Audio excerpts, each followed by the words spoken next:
পেরিয়ে দেশ, এমনকি বিশ্বের একাধিক দেশে জানিয়ে তোলপাড় পড়ে গেছিল। দুদিন আগেই অভয়াকাণ্ডের দ্বিতীয় বর্ষপূর্তি হয়েছে। রাজ্যের সব সরকারি স্বাস্থ্য প্রতিষ্ঠানে 2 মিনিটের নীরবতা পালন হয়েছে। সিবিআই এর পাশাপাশি তদন্ত শুরু করেছে রাজ্যের স্বাস্থ্য দপ্তরও। আমার যা করার আছে করব। অভয়া বলিনি, অভয়া বলিনি, অভয়া বলিনি, অভয়া বলিনি। মানুষ আমাদের জিতিয়েছে অভয়ার বিচার দিতে। আমার লিমিটেশনের মধ্যে আমি কমিটেড, আমি কমিটেড, আমি কমিটেড। রবিবার অভয়াকাণ্ডে নতুন নির্দেশ দেন মুখ্যমন্ত্রী শুভেন্দু অধিকারী। একটি জায়গাতে সিবিআই ইনভেস্টিগেশন করার স্কোপ নেই, সেটা হলো ক্রিমেশন ঘাট। আমি সিপি আছে, সিপি ব্যারাকপুর হেয়ার, এটাতে সিবিআই নেই। Please start new case and take appropriate action. উত্তর 24 পরগনার পানিহাটি শ্মশানে অভয়ার মৃতদেহ তড়িঘড়ি দাহ করার ঘটনায় সোমবার এফআইআর দায়ের করল খড়দা থানা। মুখ্যমন্ত্রীর নির্দেশের পর খড়দা থানায় লিখিত অভিযোগ জমা দেন অভয়ের বাবা। সেই অভিযোগের ভিত্তিতে ইতিমধ্যে শুরু হয়েছে একটি এফআইআর। তদন্ত শুরু করা হয়েছে বলে পুলিশ সূত্রে খবর। আজকে কি থানায় কথা বলেছেন আইসির সঙ্গে? আজকেও কথা হয়েছে। কি কথা? কালকেও কথা হয়েছে। প্রশাসনের পক্ষ থেকে আলাদা করে এফআইআর করা হবে। এফআইআরটি কি শুরু হয়েছে? হ্যাঁ, এটা শুরু হয়েছে। সেই অভিযোগ কি আপনারা আগে জানিয়েছিলেন পুলিশকে? না, আগে জানায়নি, জানানো হয়েছে। পুলিশ স্বতঃপ্রণোদিতভাবে মামলা করে ব্যাপারটা চেষ্টা করছে ব্যাপারটাকে। এই হলো সেই অভিযোগপত্র। নতুন করে দায়ের হওয়া এই এফআইআরে পানিহাটির প্রাক্তন তৃণমূল বিধায়ক নির্মল ঘোষ, পানিহাটি পৌরসভার প্রাক্তন চেয়ারম্যান ও তৃণমূল নেতা সোমনাথ দে এবং পানিহাটি পৌরসভার প্রাক্তন কাউন্সিলর সঞ্জীব মুখোপাধ্যায়ের নাম রয়েছে। যেহেতু মুখ্যমন্ত্রী নিজে প্রকাশ্যে বলেছেন এই ব্যাপারটা দেখতে।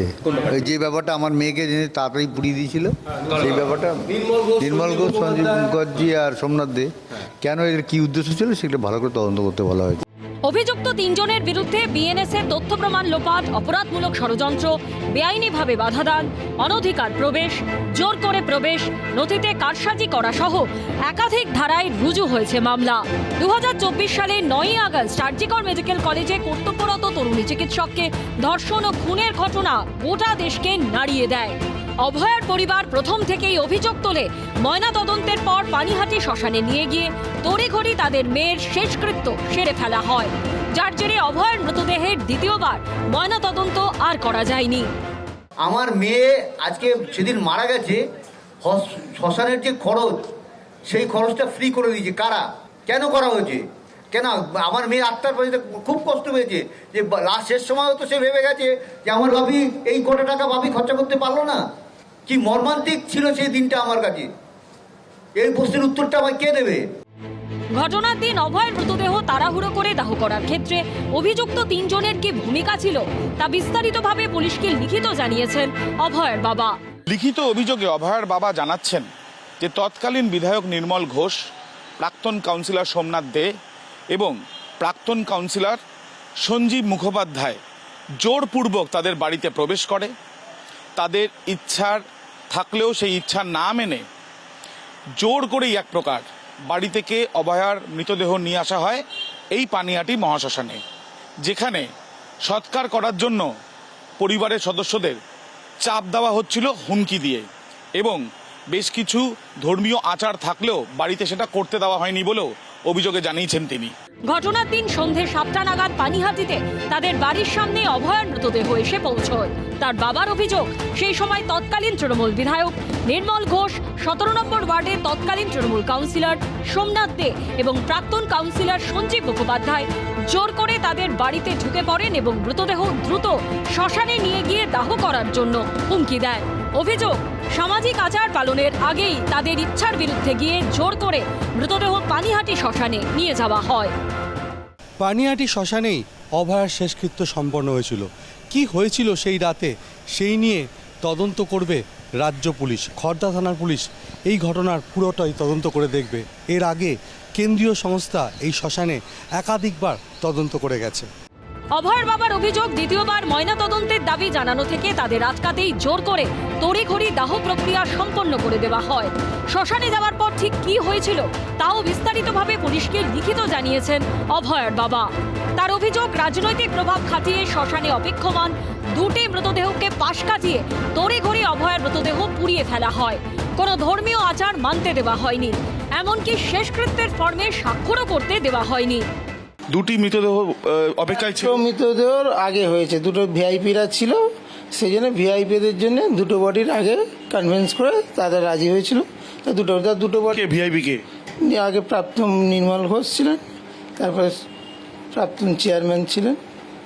নির্মল ঘোষের রিকোয়েস্টেই এবং ওনারা থাকলে ওনারা তো একটা ভিআইপি আওতায় পড়েই, সেই কারণের জন্যই। অন্যান্য দেহগুলো অপেক্ষা করছিল।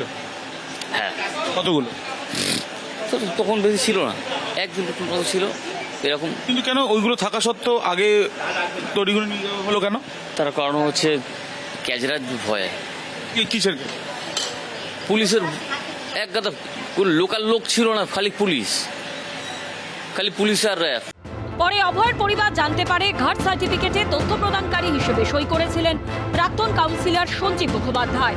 অভয়ের বাবার অভিযোগ, এই তাড়াহুড়ো করে দেহ দাহ করার উদ্দেশ্যই ছিল তথ্য প্রমাণ নষ্ট করে দেওয়া। আজকে আপনারা থানায় গেলেন, নতুন আইসির সাথে কি কথা হলো?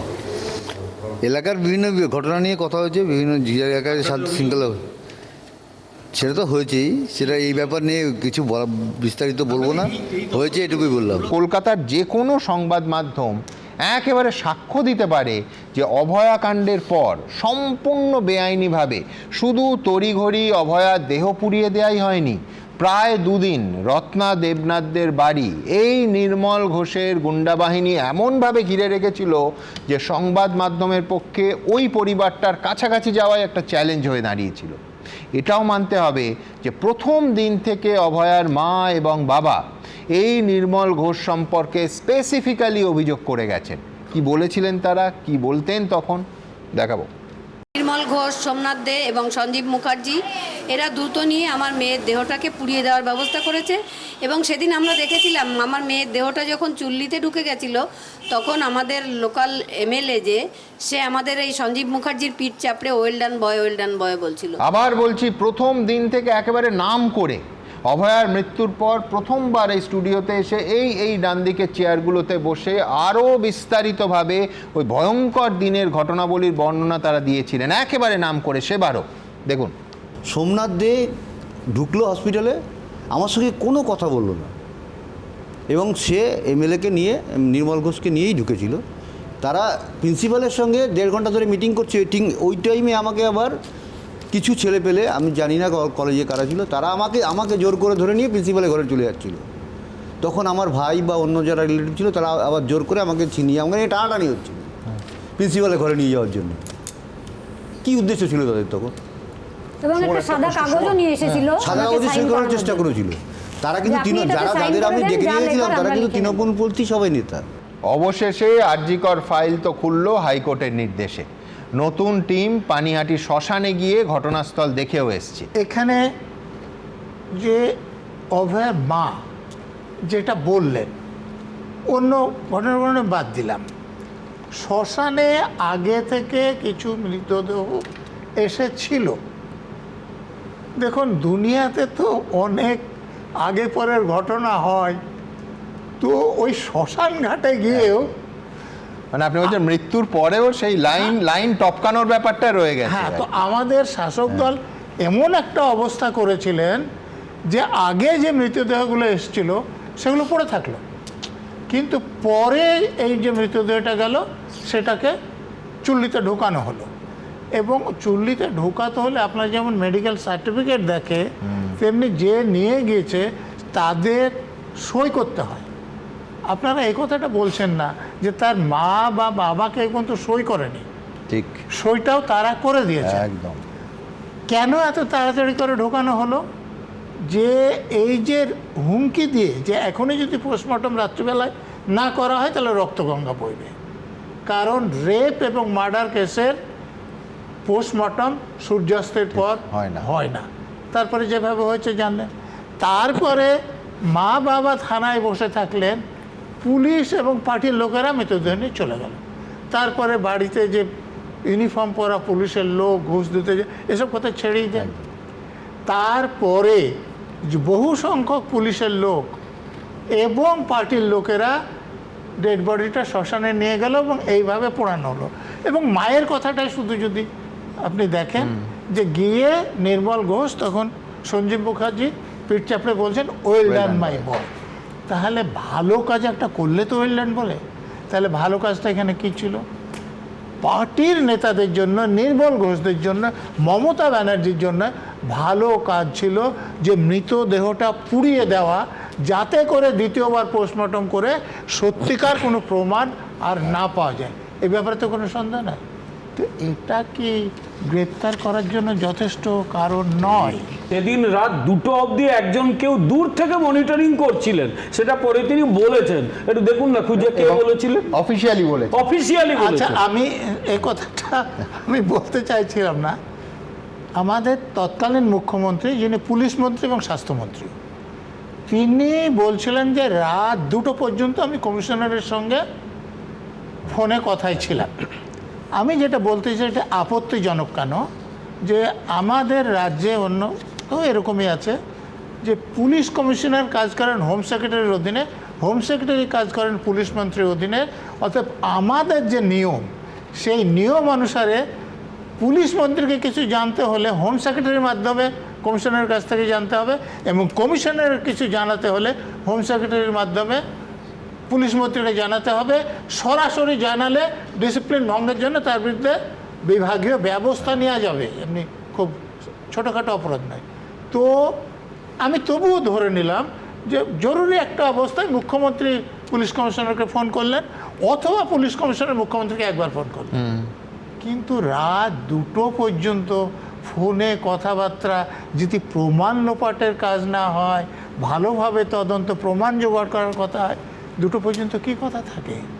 অতএব এই যে প্রমাণ লোপাটের জন্য কমিশনারকে সাসপেন্ড করা হয়েছে, ঘুষ দিতে যাওয়ার জন্য ডিসি নর্থকে সাসপেন্ড করা হয়েছে, ওই জালিয়াতি করে পিজি হাসপাতালের পিজিটি হওয়া লোককে দেখিয়ে তাকে ফিঙ্গারপ্রিন্ট এক্সপার্ট বলার জন্যে ডিসি সেন্ট্রাল সাসপেন্ড হয়েছে। তাহলে মমতা ব্যানার্জি পুলিশ মন্ত্রীর বিরুদ্ধে কী ব্যবস্থা নেওয়া হয়েছে? বেশ না, আমার এখানে 2-3টে কথা আছে। প্রথম কথা হচ্ছে যে ইনকুয়েস্ট আর পোস্টমর্টমের যে জায়গাটা, সেখানে যে ম্যাজিস্ট্রেট ছিলেন, জুডিশিয়াল ম্যাজিস্ট্রেট, তিনি কি করছিলেন? তাহলে জুডিশিয়াল ম্যাজিস্ট্রেটের রিপোর্ট কিছু এখানে ইম্পর্টেন্ট নয়? জুডিশিয়াল ম্যাজিস্ট্রেট যখন ওখানে ছিলেন, তাহলে জুডিশিয়াল ম্যাজিস্ট্রেটের রোলটাও এখানে মাথায় আসবে। 1, 2 নম্বর হচ্ছে ওখানে স্টুডেন্টদের সাইনের মাধ্যমে ওখানে যখন ওরাও ছিলেন ওখানে উপস্থিত জুনিয়র ডাক্তারেরা, তাহলে সেটাও তো এখানে লেন্সের তলায় আসতে হবে যে তারা তাহলে ওখানে সিবিআই কাছে সেই সিগনেচার করা লেটারও আছে। এবার স্যার, যেটা শেষ করি স্যার, আপনি পরে একটু বলুন। আমার পরের কথা যে এই যে মুখ্যমন্ত্রী, পুলিশ মন্ত্রী এবং তার সঙ্গে কমিশনারের ডাইরেক্ট কথা, মনিটরিং এর কথা, তাহলে বারুইপুর কাণ্ডে যে মনিটরিং এর কথা মুখ্যমন্ত্রী বলেছেন, সেটাও কি স্যার একইভাবে বলবেন যে এক্ষেত্রে বারুইপুর কাণ্ডে যে মনিটরিং এর কথা মুখ্যমন্ত্রী বলছেন যে আমি তদন্তের মনিটরিংটা করব, বারুইপুরে ধর্ষণ কাণ্ডে যে মনিটরিং এর কথাটা, তাহলে তো স্যার বলছেন তাহলে মুখ্যমন্ত্রী যখন ছিলেন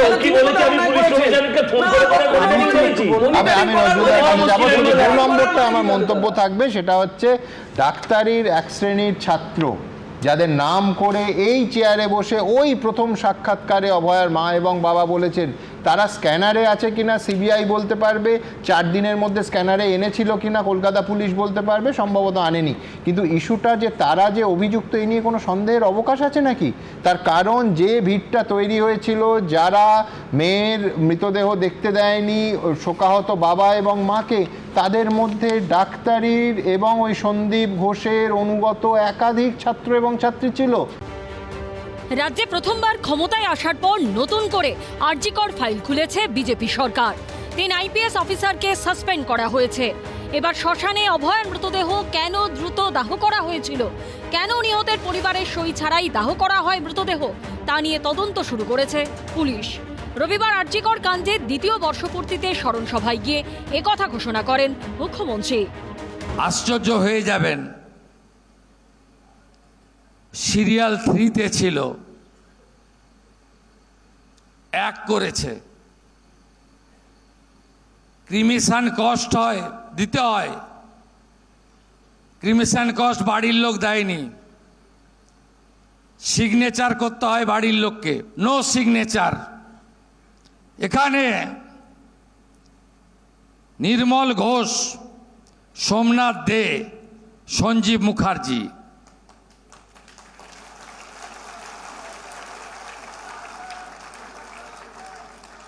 এই তিনজন এই কাণ্ড করেছেন। আমি সিপি আছে, সিপি ব্যারাকপুর হেয়ার, এটাতে সিবিআই নেই। Please start new case and take appropriate action.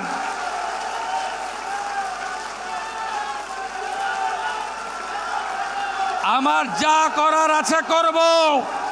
অভয়া বলিনি, অভয়া বলিনি, অভয়া বলিনি, অভয়া বলিনি। মানুষ আমাদের জিতিয়েছে অভয়ার বিচার দিতে। আমার লিমিটেশনের মধ্যে আমি কমিটেড, আমি কমিটেড, আমি কমিটেড। আরজিকর কাণ্ডে প্রথম থেকেই তড়িঘড়ি অভয়ের দেহ দাহ করার ঘটনায় পানিহাটির প্রাক্তন তৃণমূল বিধায়ক নির্মল ঘোষ, পানিহাটি পুরসভার প্রাক্তন চেয়ারম্যান ও 17 নম্বর ওয়ার্ডের প্রাক্তন তৃণমূল কাউন্সিলর সোমনাথ দে এবং সঞ্জীব মুখোপাধ্যায়ের বিরুদ্ধে অভিযোগ তুলে আসছে নিহত চিকিৎসকের পরিবার। যে নির্মল ঘোষ, সোমনাথ দে এবং সঞ্জীব মুখার্জি, এরা দ্রুত নিয়ে আমার মেয়ের দেহটাকে পুড়িয়ে দেওয়ার ব্যবস্থা করেছে।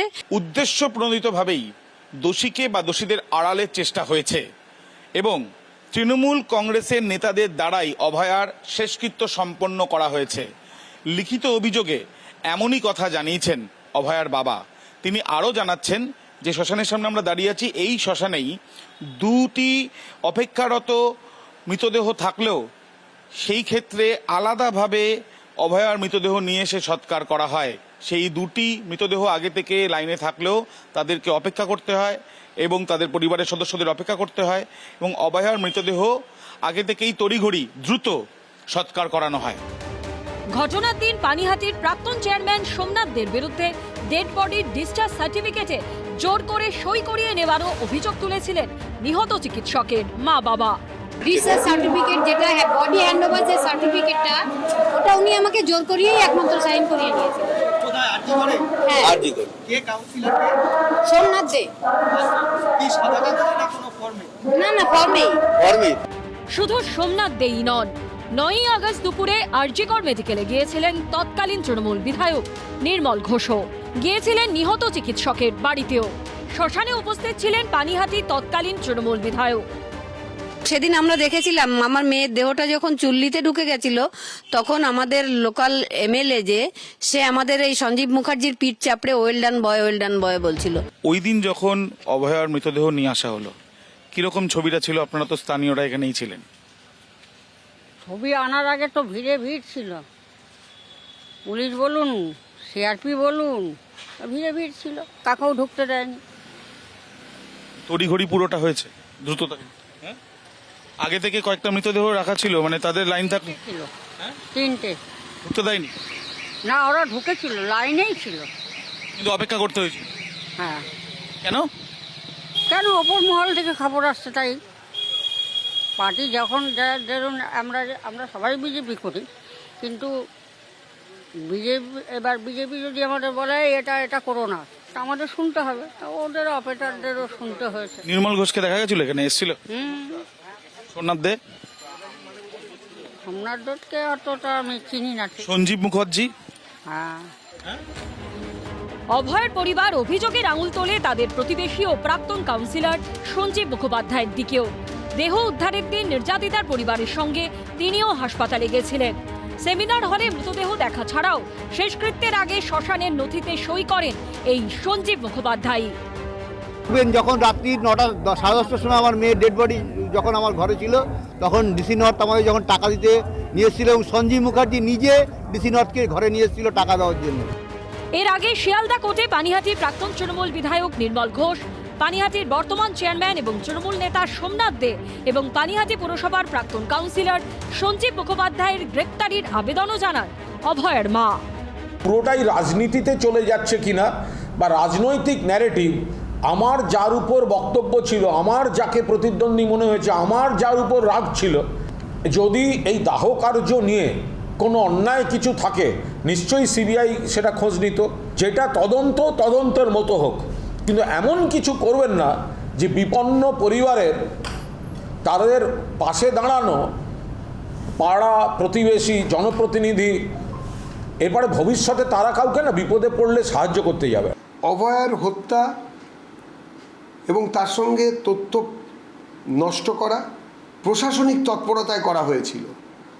আমরা না আটকালে তাহলে এই নান্টু ঘোষ বা যাদের নাম এসেছে তারা আরও ভালো করে খোলা মাঠে ব্যাপারটাকে মেটাতে পারত, কেউ হয়তো জানতেই পারতো না। সিবিআই যথেষ্ট চেষ্টা করেছেন, কলকাতা পুলিশ যথেষ্ট চেষ্টা করেছিল সেই সময় উল্টো দিকে, যাতে না প্রমাণ করা যায়। নতুন করে এফআইআর হয়েছে, অভয়া তার বিচার পাবেই, যে কোনো মূল্যে হোক। সিবিআই কিন্তু শুভেন্দুবাবুদের নেতাদের নিয়ন্ত্রণে ছিল। সিবিআই গোটা জিনিসের তদন্ত করেছে, তদন্ত করে তারা একটা যাই হোক রিপোর্ট দিয়েছে। সেই রিপোর্টটাকে চ্যালেঞ্জ করে নতুন করে তদন্ত করে কিছু আখেরে বেরোবে বলে আমার মনে হয় না, কেন যা সর্বনাশ করা তা প্রথম দুদিনেই হয়ে গিয়েছে। তারপরে এখন এতদিন পরে নতুন কিছু পাবে বলে আমার মনে হয় না সাধারণ অভিজ্ঞতা থেকে। কিন্তু এই রকমভাবে একটা তো তাতিয়ে রাখতে হবে। তো এই দলটা ঠিক আগের মমতার লাইনেই চলছে, কোনো মৌলিক বিষয়ে সিদ্ধান্তের পরিবর্তে লোককে তাতানোর কাজে চলছে। একেবারে স্পষ্টভাবে ওই দিন ওইখানে ওই আরজি করে দাঁড়িয়ে আপনারা বলে দিয়েছিলেন যে এই ময়নাতদন্তে আপনাদের কোনো সায় নেই, আপনারা সন্তুষ্ট নন, সেখানে দ্বিতীয়বার বা অন্য জায়গায় পোস্টমর্টম করার কথা।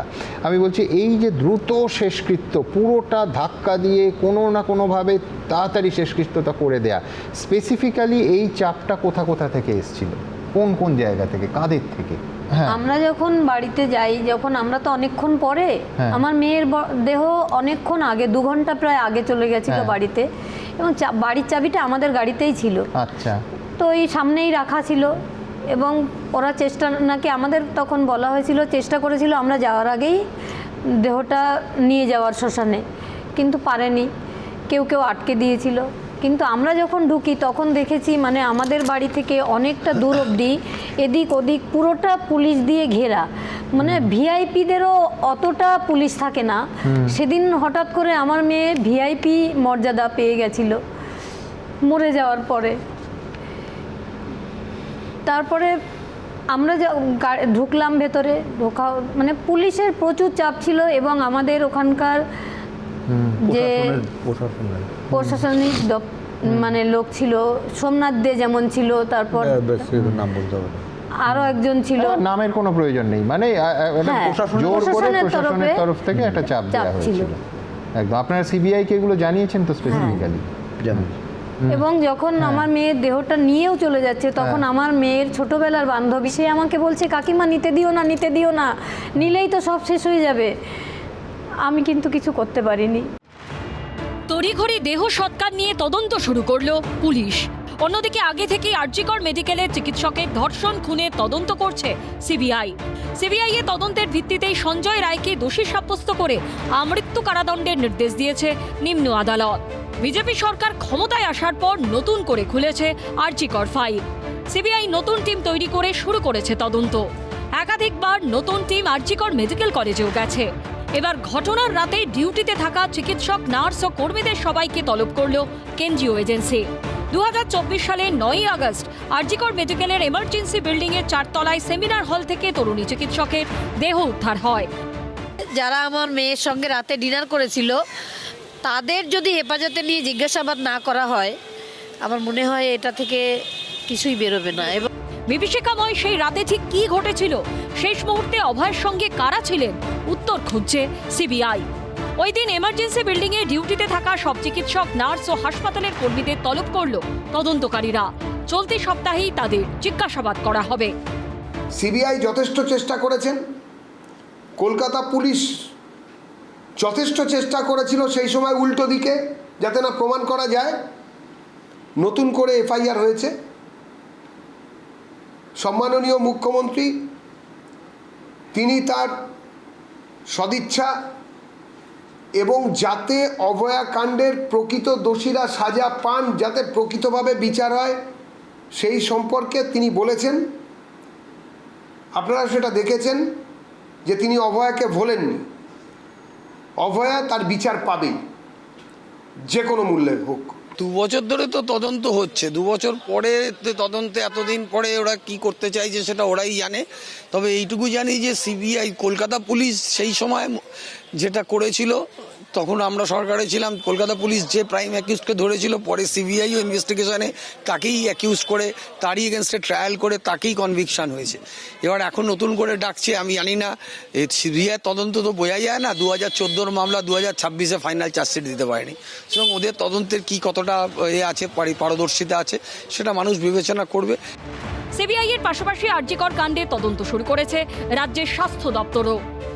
স্বাস্থ্য দপ্তরের তদন্তটা হচ্ছে সেই দিন সেই রাতে, এই ঘটনা ঘটার আগে এবং পরে কারা কারা অভয়ের সঙ্গে ছিলেন, তাদের বক্তব্য কি, কেন ছিলেন, অনেকে যারা এই ঘটনা ঘটে যাওয়ার পরে এসেছিলেন তারা কেন এলেন, কিসের জন্য এলেন, তারা কেউ তদন্তকারী সংস্থা নয়, কি তাদের সংকল্প ছিল এবং কেন এত তাড়াতাড়ি তার শবদেহ দাহ করা হলো, এত তৎপরতার কি দরকার ছিল, অভয়া কি জানতো বা কি জেনে ফেলেছিলেন।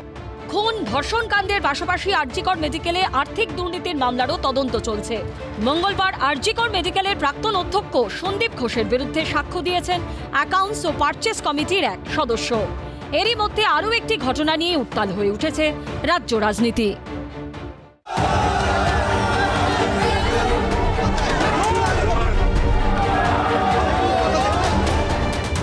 লকআপে তৃণমূল কর্মীর মৃত্যু। রবিবার উত্তর 24 পরগনার হালি শহরে সেই নিহত কর্মীর বাড়িতে যাবার সময় প্রাক্তন মুখ্যমন্ত্রী মমতা বন্দ্যোপাধ্যায়ের গাড়ি ঘিরে বিক্ষোভ দেখানো হয়। চোরের রানী চোর, আজকে মমতা ব্যানার্জি 15 বছর বাংলা লুট করেছে, চোর চোর। হামলার মুখে পড়ে প্রাক্তন মুখ্যমন্ত্রীর গাড়ি, ছোড়া হয় জুতো, চটি, বোতল। এখানে চিফ মিনিস্টার আর বিজেপির সন্ত্রাস চলছে, এত বড় বড় পাথর মেরেছে। হোম মিনিস্টার নিজে he is doing nuisance, he is a nuisance creator. এই ঘটনার পর কেটে গেছে 48 ঘন্টা, কিন্তু প্রাক্তন মুখ্যমন্ত্রীর গাড়ির উপর হামলার ঘটনায় এখনো পর্যন্ত কাউকে গ্রেপ্তার করা হয়নি। কোনো ব্যবস্থা নো নিড, কমপ্লিটলি পাবলিকের জনরোষ হয়েছে, কিচ্ছু হবে না, কেউ পাথর ছোড়েনি, ছবিতে পুলিশ দেখেনি, জনরোষ জনরোষ। এত চুরি করেছেন। মুখ্যমন্ত্রীর এই বক্তব্যের পর প্রশ্ন উঠছে, এরপর কি হবে, কি করবে পুলিশ? অ্যাকশন হবে বলছে, অথচ কোনো গ্রেফতার নেই। মমতা ব্যানার্জিকে পাথর দিয়ে মেরে ফেলার চেষ্টা হলো। কাঁচ যদি বন্ধ না থাকতো তাহলে তো মমতা ব্যানার্জি একটা জখম হতেন, আক্রান্ত হতেন, রক্তাক্ত হতেন। এই ধরনের অসভ্যতা ওরা করছে।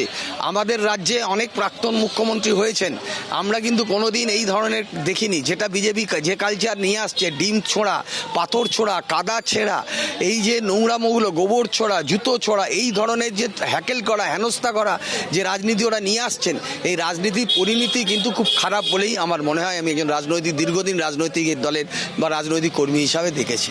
গ্রেপ্তার ওনাদের বেলায় কত হয়েছিল আর কত তাড়াতাড়ি হয়েছিল? হবে, নিশ্চয়ই হবে।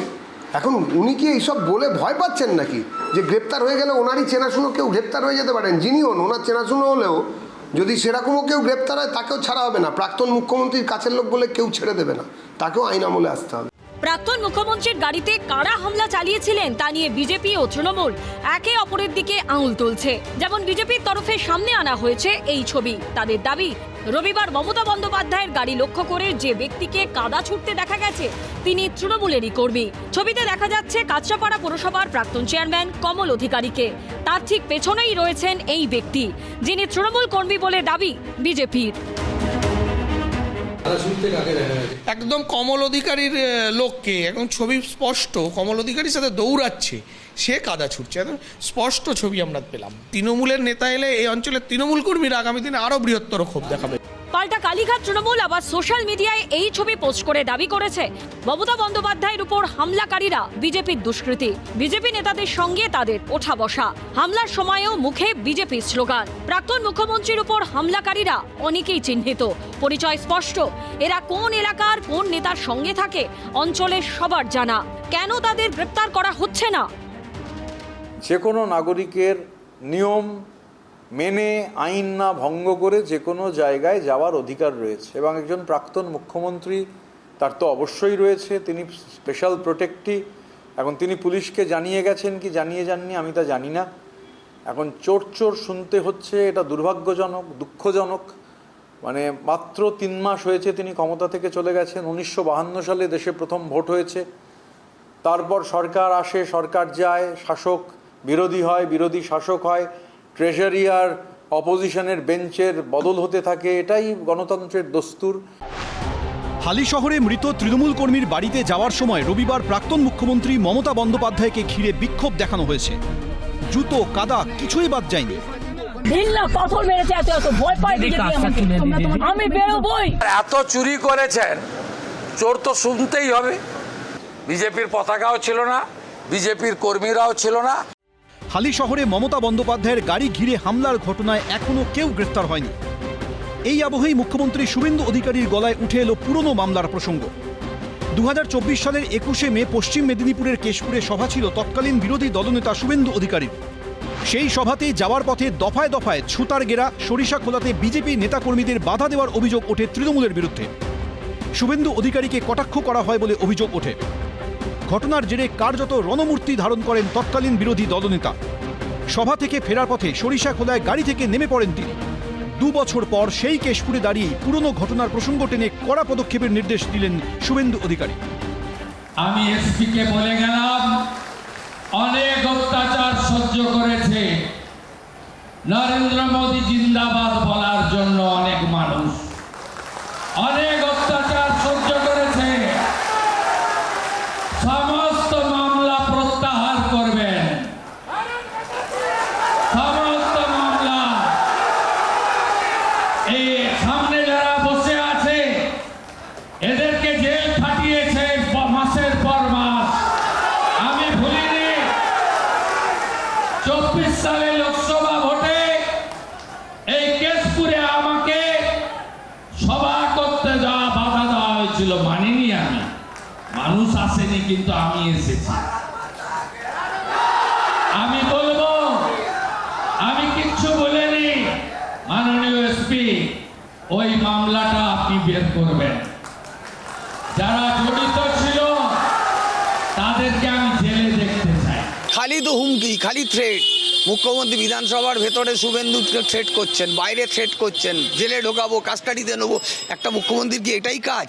তিনি তার ডেভেলপমেন্টের কোনো কাজ নেই, এমপ্লয়মেন্ট জেনারেট করার কোনো কাজ নেই, ইন্ডাস্ট্রি নিয়ে আসার কোনো কাজ নেই, শিক্ষাক্ষেত্রে উন্নতির কোনো কাজ নেই, স্বাস্থ্যক্ষেত্রে উন্নতির কোনো কাজ নেই। কেবলমাত্র হুমকি আর ধমক চমক দিয়ে চলবে। এই ধমক চমক বেশি দিন টিকবে না। মানুষের এই পরিবেশ, ডারকা মহল, ভয়ের পরিবেশ তৈরি করার চেষ্টা করছে, এটা সাকসেসফুল হবে বলে আমার মনে হয় না। মানুষের ভয় কেটে পড়ছে, অলরেডি মানুষ রাস্তায় নামতে আরম্ভ করেছে। কালকেও আমরা আন্দোলন করেছিলাম, আমরা রাস্তায় আছি এবং রাস্তাতেই থাকবো। রবিবার হালিশহরে মৃত তৃণমূল কর্মীর বাড়িতে যাওয়ার সময় প্রাক্তন মুখ্যমন্ত্রীর গাড়ি ঘিরে বিক্ষোভ দেখানো হয়। তৈরি হয় ধুমধুমার পরিস্থিতি। এই নিয়ে চাপানোতরের মধ্যেই মঙ্গলবার ক্ষুদিরাম বসুর আত্মবলিদান দিবসে ফের পথে নামলেন মমতা বন্দ্যোপাধ্যায়। ফের শুনতে হলো চোর চোর স্লোগান। আমরা চোরকে চোর বলেছি, রেজিস্টার চোরদের চোর বলবে না লোকে। পাল্টা জবাব দিয়েছে কালীঘাট তৃণমূল। যে রাজ্যের মুখ্যমন্ত্রী তুয়ালের তলায় টাকা নেয়, সেই মানে এতে রাজ্যে আমরা কি বলবো? নেতাজিকে লাগাতার অসম্মান করার অভিযোগে বিজেপির বিরুদ্ধে সরব হয়েছেন মমতা বন্দ্যোপাধ্যায়। এই প্রেক্ষাপটে মঙ্গলবার শ্যামবাজার পাঁচমাথার মোড়ে নেতাজি মূর্তির সামনে শ্রদ্ধা জ্ঞাপন করেন তিনি। স্মরণ করেন ক্ষুদিরাম বসুকেও। सुभाष चंद्र बोस हमारा देश के सबसे बड़ा नेता है। गांधीवाद जिंदाबाद जिंदाबाद। মমতা বন্দ্যোপাধ্যায় কোন মুখে প্রতিবাদ করছেন? সেই নেতাজি জয়ন্তীর ছবি এখনো ঝকঝকে আছে। মমতা বন্দ্যোপাধ্যায়ের কাট আউট 9.5 ফুট, আর মমতা বন্দ্যোপাধ্যায়ের হাওয়াই চটিকে আড়াল করে আছে পায়ের কাছে নেতাজির প্রতিকৃতি। কর্মফল কাউকে ছাড়ে না, নেতাজিকে মাথায় করে নিয়ে বাঁচা যাবে না। দুপুরে প্রথমে শ্যামবাজার পাঁচমাথার মোড়ে উপস্থিত হন বেলেঘাটার বিধায়ক কুণাল ঘোষ এবং কালীঘাট তৃণমূলের লোকজন। কিন্তু জমায়েত করার অনুমতি না থাকায় পুলিশ তাদেরকে সেখান থেকে সরে যেতে বলে এবং এলাকায় ব্যারিকেড করা হয়। কিছুক্ষণ পরে আসেন মমতা বন্দ্যোপাধ্যায়। মূর্তির বেদির পাশে দাঁড়িয়ে তিনি শ্রদ্ধা জানান নেতাজিকে। नेताजी सुभाष चंद्र बोस को देश नायक कहते हैं। बीजेपी का लोकजन सुभाष चंद्र बोस पर नाम पे बहुत गाली दे रहा है, असम्मान कर रहा है। हम इसको पसंद नहीं करते हैं, हम आपको धिक्कार जनाते हैं। इसी के लिए हम लोग नमस्ते करने आया है। শ্যামবাজার থেকে প্রাক্তন মুখ্যমন্ত্রী বেরোতেই তৃণমূল নেতাকর্মীদের উদ্দেশ্যে চোর স্লোগান দিতে থাকেন বিজেপির কর্মী সমর্থকরা। তৃণমূলের প্রত্যেকটা যারা এখন তৃণমূল করছে তাদের উদ্দেশ্যে বলছি, তারা তো চোর, এটা রেজিস্টার চোর। রেজিস্টার চোরদের চোর বলবে না লোকে? যারা যারা কিছু অন্যায় করেছিল তারা তো সব চলে গেছে ওদের দলে, তাহলে ওরা বলবে ওরা ওরা ওরা সব কুলাঙ্গার গুলোকে নিয়ে পার্টি করবে। ওদের ওয়াশিং মেশিনে চলে গেছে, ওদের ওয়াশিং মেশিনে। রাজ্য রাজনীতিতে চমকের শেষ নেই। এবার নিজের বিধানসভা এলাকায় গিয়ে গো ব্যাক স্লোগান শুনলেন পশ্চিম মেদিনীপুরের ঋতব্রত তৃণমূলের বিধায়ক শিউলি সাহা। মঙ্গলবার কেশপুরে মুখ্যমন্ত্রী শুভেন্দু অধিকারীর অনুষ্ঠান ছিল। ঋতব্রত তৃণমূলের বিধায়ক শিউলি সাহা সেই অনুষ্ঠানে পৌঁছতেই তাকে লক্ষ্য করে উঠল গো ব্যাক স্লোগান। নিজের বিধানসভা কেন্দ্র কেশপুরে বিক্ষোভের মুখে পড়লেন ঋতব্রত তৃণমূলের বিধায়ক শিউলি সাহা। আমি উৎপল বাজার মা বলছি, শিউলি সাহা হাঁটাও। উৎপল বাজার মা বলছি, শিউলি সাহা হাঁটাও হাঁটাও। মঙ্গলবার ক্ষুদিরাম বসুর আত্মবলিদান দিবস ছিল। সেই উপলক্ষে শহীদ ক্ষুদিরামের জন্মস্থান পশ্চিম মেদিনীপুরের কেশপুরের মোহবনীতে এক অনুষ্ঠানে ছিলেন মুখ্যমন্ত্রী। মুখ্যমন্ত্রী আসার ঘণ্টা দেড়েক আগে সেখানে পৌঁছন কেশপুরের বিধায়ক শিউলি সাহা। কিছুক্ষণ পর শিউলি সাহাকে মঞ্চে ওঠার জন্য মাইকে ঘোষণা করা হয়। তখনই তাকে উদ্দেশ্য করে গো ব্যাক স্লোগান দিতে থাকেন উপস্থিত বিজেপি কর্মী সমর্থকদের একাংশ।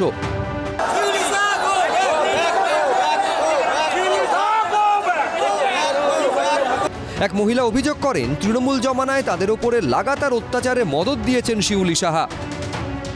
আমাদেরকে অনেক জ্বালিয়েছে, অনেক অত্যাচার করেছে, অনেক মেরেছে, অনেক গাল দিয়েছে। আমার স্বামীকে মেরে ভগ্ন করে রেখেছে। আমার স্বামী শুধুই লোক লাগিয়ে মেরেছে। আমার ছেলেকে আগুলতে গেল, ছেলেকে মারতে দেয়নি বলে মেরেছে মেরেছে মেরেছে। সমস্যা একটাই, শিউলি সাহা আসবে জানলে আমরা ডিম নিয়ে আসতাম, আমরা ডিম নিয়ে আসতাম আসবে জানলে।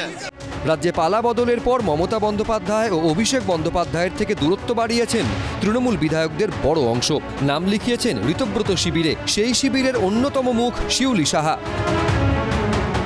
এই ধরনের অসম্মান তো এদের প্রাপ্য, এই সম্মানটা ওনারা আর পাবেন না। ওনাদের পলিটিক্যাল কেরিয়ার ফিনিশড। মমতা বন্দ্যোপাধ্যায়ের বাইরে গিয়ে যে বিশ্বাসঘাতকরা এদিক ওদিক নেচে বেড়াবার চেষ্টা করছেন, তাদের পলিটিক্যাল কেরিয়ার ফিনিশড। বাংলার মানুষ বিশ্বাসঘাতকদের সহ্য করতে পারছেন না, তৃণমূল কর্মীরা সহ্য করতে পারছেন না, এমনকি খাঁটি যারা বিজেপি কর্মী যাদের সঙ্গে আমাদের নীতিগত লড়াই, তারাও সহ্য করতে পারছেন। ওই শিউলি সাহার বিরুদ্ধেও মানুষের ব্যাপক বিক্ষোভ আছে এলাকায়। খুবই অত্যাচার তিনি করেছেন। ন্যাচারালভাবে হয়তো সাধারণ মানুষ বিক্ষোভ দেখিয়েছেন, তাদের বিজেপির কর্মী সমর্থকরাও থাকতে পারেন। আবেগের বহিঃপ্রকাশ হয়েছে, কাউকে মিথ্যা মামলায় জেলে পাঠিয়েছেন। পুরো ঘটনাটাই কাঙ্ক্ষিত ঘটনা নয়। প্রশাসনিক সভায় এই ধরনের ঘটনা না হলেই ভালো, কিন্তু যারা করেছেন আমি পুরোপুরি 100% তাদের ঘাড়েও দোষটা চাপাতে পারি না। কারণ রত্নাকর বাল্মীকি হয়ে যাওয়ার চেষ্টা করতে পারেন, কিন্তু সব মানুষ কি সেটা সহজে ওরা মেনে নেবে? ওদের সেই অত্যাচার ওদের উপরে হয়েছে। শুধুমাত্র ঋতব্রত তৃণমূলের বিধায়ক শিউলি সাহাই নন, নিজেদের পরিষদীয় এলাকায় গো ব্যাক স্লোগান শুনতে হলো বিদ্রোহী তৃণমূল সাংসদ জগদীশ চন্দ্র বসুনিয়া ও তার স্ত্রী ঋতব্রত তৃণমূলের বিধায়ক সঙ্গীতা রায় বসুনিয়াকে। অর্থাৎ একই দিনে নিজেদের এলাকায় বিক্ষোভের মুখে পড়লেন ঋতব্রত তৃণমূলের দুই বিধায়ক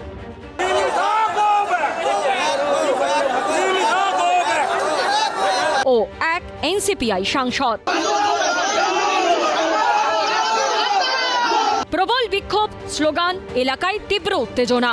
কোচবিহারের সিতাইয়ে নিজেদেরই পৈতৃক বাড়িতে ঢুকতে গিয়ে এভাবেই সোমবার রাতে প্রবল বিক্ষোভের মুখে পড়েন এনসিপিআই সাংসদ জগদীশ চন্দ্র বসুনিয়া ও তার বিধায়ক স্ত্রী সঙ্গীতা রায় বসুনিয়া, যিনি বর্তমানে ঋতব্রত শিবিরে। নিজেদেরই পরিষদীয় এলাকায় সাংসদ ও বিধায়ককে শুনতে হলো গো ব্যাক স্লোগান। বাড়িতে ঢোকার কয়েক ঘন্টার মধ্যে এলাকা ছাড়তে হলো তাদের।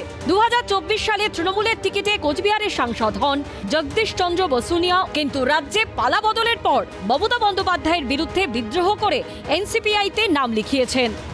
আমরা সবাই এনডিএ পরিবারের এক একজন সদস্য, এবং এনডিএ যাতে আগামী দিনে গোটা ভারতবর্ষ, বিশেষ করে পূর্ব ভারত যে জায়গাগুলো এখনো আন্ডার ডেভেলপমেন্ট আছে সেই জায়গাগুলোকে যাতে আরও তাড়াতাড়ি ডেভেলপমেন্টের আওতায় নিয়ে আসা যায়, সেই জন্য সবাই মিলে ঐক্যবদ্ধ হয়ে লড়াইটা করতে হবে, সবকিছু কাজকর্ম একসঙ্গে করতে হবে। এদিকে ২৬-এর নির্বাচনে তৃণমূলের টিকিটে জিতে সিতাইয়ের বিধায়ক হন তার স্ত্রী সঙ্গীতা বসুনিয়া, কিন্তু কয়েকদিনের মধ্যেই ঋতব্রত তৃণমূল শিবিরে যোগ দেন। ৪ তারিখ ভোটের ফলাফল ঘোষণার পর থেকেই কোচবিহারের সিতাইয়ের এই বাড়িতে জগদীশ বসুনিয়া কিংবা তার স্ত্রী কেউই আসেননি। আর সোমবার রাত ১১টা অন্ধকারে পুলিশের নিরাপত্তা নিয়ে নিজের এলাকায় সিতাইয়ে পৈতৃক বাড়িতে আসেন দুজনে। বসুনিয়া দম্পতিকে পাড়ায় ঢুকতে দেখেই ক্ষোভে ফেটে পড়ে স্থানীয় বাসিন্দারা। তাদের সঙ্গে বিজেপি কর্মীদের একাংশ ছিলেন বলে অভিযোগ। স্বামী স্ত্রীকে গো ব্যাক স্লোগান দেওয়া হয়। জনগণ ওনাদের দেখে বিক্ষোভ করেছে, কি কারণে অন্যায় অত্যাচার করেছে, সেই জায়গায় ওনারা কালকে বাড়িতে ফিরে ৪ ঘন্টাও জনগণের কাছে টিকতে পারল না। আশঙ্কা ছিল তাই ওরা পালিয়ে গেছে। দেখুন, এর সঙ্গে বিজেপির নেতা নেত্রীর কোনো সম্পর্ক নেই।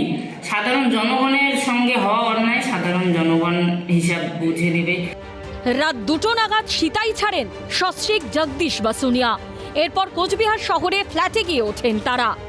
সর্বভারতীয় তৃণমূল কংগ্রেসের প্রার্থী হিসেবে জিতেছেন মমতা বন্দ্যোপাধ্যায়ের প্রতীকে মমতা বন্দ্যোপাধ্যায়ের ছবি ব্যবহার করে মমতা বন্দ্যোপাধ্যায়ের প্রতিনিধি হিসেবে বিজেপি বিরোধী ভোট পেয়ে জিতেছেন এবং তারপরে বিশ্বাসঘাতকতা করছেন, গদ্দারি করছেন। কেউ দিল্লিতে গিয়ে এমপি হিসেবে, কেউ এমএলএ হিসেবে বিধানসভায় গিয়ে। তো সাধারণ মানুষ এবং কর্মীরা, বিশেষভাবে দলের কর্মীরা এবং সাধারণ মানুষ এই বিশ্বাসঘাতকতা তারা নিতে পারছেন না। সেই কারণেই হয়তো তারা কোনো সমস্যার মধ্যে পড়েছেন। এনসিপিআই সাংসদ জগদীশ চন্দ্র বসুনিয়াকে একাধিকবার ফোন করা হলেও তিনি ফোন ধরেননি। সম্প্রতি এনসিপিআই সাংসদদের সঙ্গে খোদ প্রধানমন্ত্রী ব্রেকফাস্ট করেছেন। মুখ্যমন্ত্রী শুভেন্দু অধিকারীও তাদের সঙ্গে লাঞ্চ করেছেন। ঋতব্রত তৃণমূল ও বিজেপি ঘাসাই বলে বারবার অভিযোগ উঠছে। তারপর এভাবে বিক্ষোভের মুখে পড়া তাৎপর্যপূর্ণ। বিক্ষুব্ধ লগ্নে তো দলের জন্ম, দলটা তো বিক্ষুব্ধ হয়েই তৈরি হয়েছিল। কি কংগ্রেসের ওপরে বিক্ষুব্ধ হয়ে মমতা বন্দ্যোপাধ্যায় তৈরি করেছিলেন দল। বিক্ষোভ বিক্ষোভ বিক্ষোভ, কথায় কথায় বিক্ষোভ। বালি চুরি করছে একজন, আরেকজন বিক্ষুব্ধ হয়ে যাচ্ছেন। যারা এইসব বিক্ষোভ লগ্নে জন্ম নিয়েছেন তারা এটা সারা জীবন চলবে। ওই শরৎচন্দ্র লিখেছিলেন না, জেলেই দাও আর শুলেই দাও, পঞ্চভূতে না মেলানো অবধি এই জিনিস শুধরবে না। বিক্ষোভ এরা বিক্ষুব্ধ আত্মা। এই আত্মার প্রশমন কি এখন হবে? এরমভাবে হবে না। কালীঘাট শিবির ছেড়ে এনসিপিআই বা ঋতব্রত তৃণমূল শিবিরে যাওয়া সাংসদ বা বিধায়কদের একাংশকে ঘিরেই শুধু নয়, ক্ষোভ আছড়ে পড়েছে খোদ রাজ্যের মন্ত্রীর সামনেও।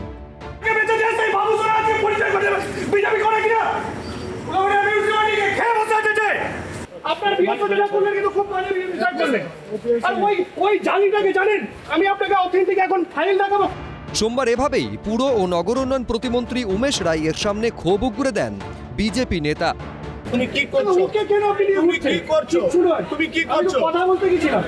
খোদ মন্ত্রীর সঙ্গে তীব্র বাদানুবাদ। আমি কোথায় মাঠে উঠে যাচ্ছি দাদা? আপনি কার সঙ্গে বসবেন সেটা আমার একান্তই আমি সেটা আপনাকে ভেতরে বলতে গেছিলাম, বাইরে নয়।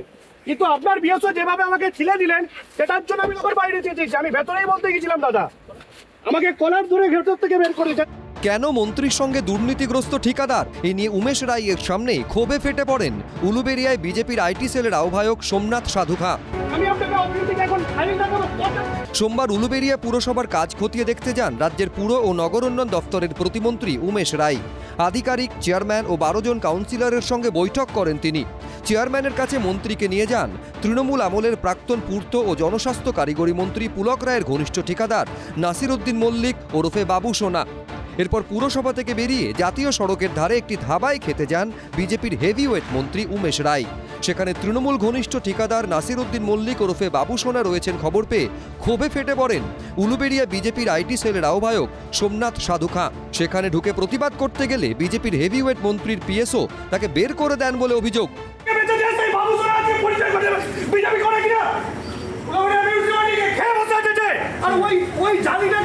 বাবু সোনা বলে একটি দালাল বা কন্ট্রাক্টর বাড়ি না করে যে টাকা আত্মসাৎ করেছে, সে পৌরসভার ভেতরে প্রশাসনিক বৈঠকে এবং সে কার্যকর্তাদের সঙ্গে পরিচয় করিয়ে দিচ্ছে একজন তৃণমূলের দালাল। আমি মন্ত্রীর সঙ্গে ব্যক্তিগতভাবে ভেতরে উনি খেতে বসেছিলেন, ঢুকে কথা বলতে চাই। তার টাকাতে 2 নম্বরই টাকাতে যে ফুলে ভেবে উঠেছে সেই দুর্নীতিগ্রস্ত যে ব্যক্তিটা, সেই ব্যক্তি বিজেপির ওপর যারা অত্যাচার করেছে তার সঙ্গে কিসের বৈঠক থাকতে পারে? কে ঠিকাদার, কে দালাল, কে চেয়ারম্যান, কে কাউন্সিলর? আজকে তো আমার 12টা কাউন্সিলর সঙ্গে পরিচয় হলো। এই দুর্নীতি রোকার জন্যই নতুন সরকার হয়েছে আর আমি তার জন্য এসেছি। এখানে যারা দুর্নীতির সঙ্গে যুক্ত আছেন তাদের বিরুদ্ধে কঠোর পদক্ষেপ নেওয়া হবে। তোলাবাজ দুর্নীতিগ্রস্তদের নিয়ে বারবার কড়া বার্তা দিচ্ছে বিজেপির শীর্ষ নেতৃত্ব, কিন্তু তারপরেও খোদ মন্ত্রীর সামনে বিজেপি নেতার ক্ষোভ ঘিরে কটাক্ষ ছুঁড়ে দিয়েছে কালীঘাট তৃণমূল। ও যখন কোশ্চেন করেছে যে আপনি এই ঠিকাদারদের অসৎ লোককে নিয়ে কেন মিটিং করছেন, তখন ওকে বলছে তুমি অনেক বেড়ে খেলছো, অনেক বেশি বাড়াবাড়ি করছো। যার বিরুদ্ধে অভিযোগ তার দলের সদস্যরা করছে। বিজেপির তো নিজেদের মধ্যে কেউ চলছে।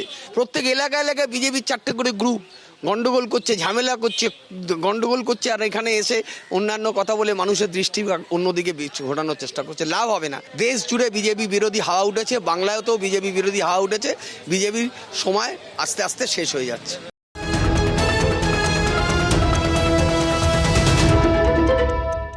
এবিপি আনন্দ, এগিয়ে থাকে, এগিয়ে রাখে।